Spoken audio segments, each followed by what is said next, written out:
dan pemilu dari Islam. Bukan dari Islam. Beda. Kalau Islam itu sistemnya apa? Syuro. Orang yang berilmu, orang yang bertakwa memilih orang-orang tertentu. Tapi kalau sistem demokrasi, kalau antum lihat secara akal aja, apalagi secara syariat, nggak benar. Kan demokrasi dari demokratos, artinya suara rakyat, suara Tuhan. Benar nggak itu? Nggak benar. Baik secara akal maupun syar'i. Jadi keputusan rakyat itu dianggap oleh mereka keputusan Tuhan. Hukum rakyat berarti hukum Tuhan. Nggak benar. Kalau mereka yang banyak ini memutuskan, umpamanya Homer halal, diketok halal, benar nggak itu? Atau riba itu halal, jadi halal. Bagaimana suara terbanyak? Dan juga dalam sistem demokrasi pemilu sama semua suara, benar apa enggak? Orang kafir dengan orang mukmin sama nggak suaranya? Sama. Orang yang jahat, fajir sama dengan orang yang soleh, nggak sama. Dalam Islam mesti nggak sama, tapi ini sama dalam demokrasi, dalam pemilu. Orang yang laki-laki perempuan sama, padahal warisan aja beda. Allah mengatakan warisat dzakaru kal untha, dan masih banyak lagi. Secara umum yang ada rakyat ini pintar atau bodoh? Bodoh.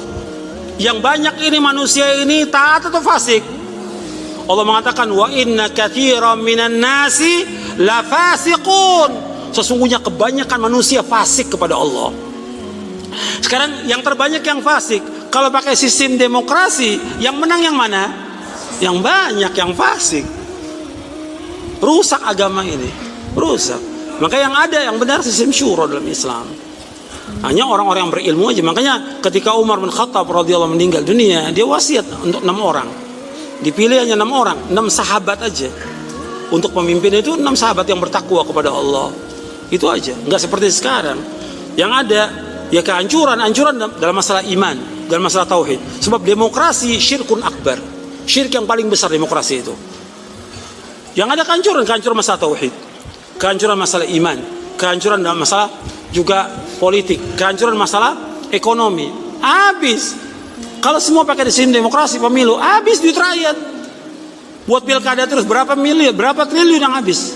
Tapi kalau sistem syuro nggak mengeluarkan biaya, betul tidak?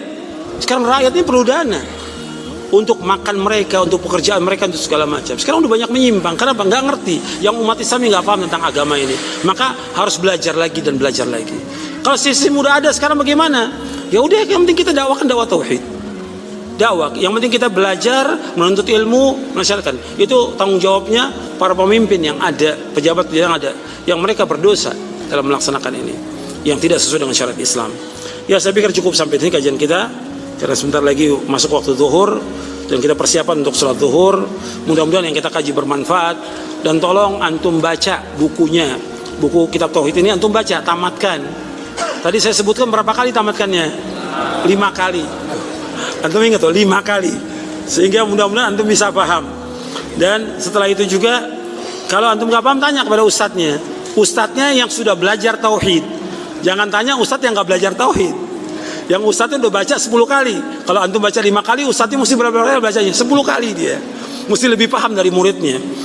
Mudah-mudahan dari apa yang kita kaji bermanfaat untuk saya, untuk antum sekalian. Mudah-mudahan kajian ini diberikan keberkahan oleh Allah SWT, diberikan rahmat, dan mudah-mudahan kita mendapatkan hidayah taufik, diberikan oleh Allah SWT hidayah di atas jalan yang lurus, di atas siratal mustaqim, diberikan oleh Allah petunjuk di atas Quran wa sunnah ala fahmi salaf, dan mudah-mudahan Allah memberikan istiqamah dan thabat di atas Islam dan sunnah sampai kita diwafatkan oleh Allah Taala. Wa sallallahu nabiyana Muhammadin sallallahu alaihi wasallam, subhanakallah wa bihamdik, asyhadu an la ilaha illa anta astaghfiruka wa atubu ilaik. Assalamualaikum warahmatullahi wabarakatuh.